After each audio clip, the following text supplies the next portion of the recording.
Hai korang, hari ni kita akan makan Maggi pedas gila. So mula-mula kita taruh semua bahan-bahan dia. Bahan-bahan dia ni bahan yang pertama. Lepas tu kita letak bahan yang kedua. Kita taruh semua ya. Okey, lepas tu kita kacau sampai dia terbati. Kacau lagi. Kacau.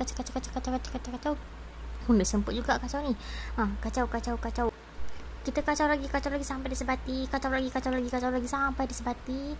Okey, lepas tu kita baca doa bismillahirrahmanirrahim. Allahumma barik lana. Jom kita makan. Kalau korang nampak itu garpu daripada Maggi Suapan yang pertama. Nyam. Pedas ke tu? Oh, mata. Suapan kedua. Macam sedap je. Tengok macam salio je.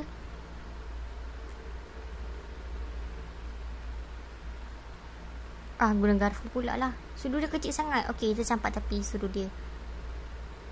Okey, pusing. Up suapan ketiga. Tengah tahan pedas ke tu? Cover. Ha.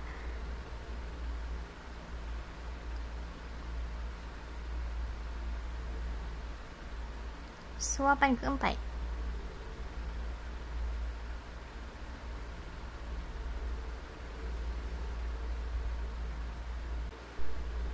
Suapan kelima.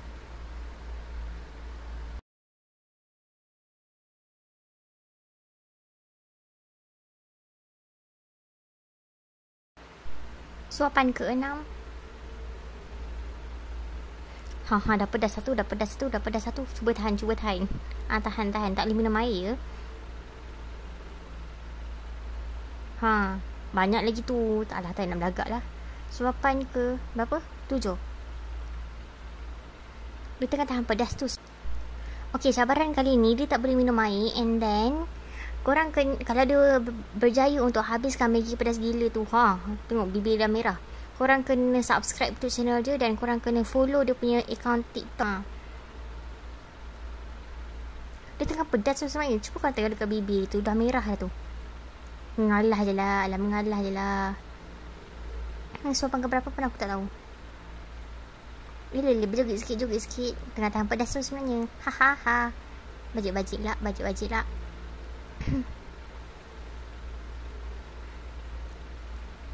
Macam sedap je. Ni suapan keberapa? Okey, ni suapan yang terakhir. Taklah terakhir sangat, beberapa yang terakhir. Berselera betul lagi bukan. Kau tak pedas ke? Muka macam biasa je. Macam tak ada reaction je. Dah nak habis. Wow.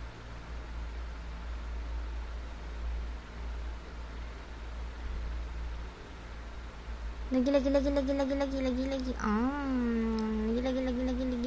Weh, dah lah tu. Dah habis kan? Dah lah tu.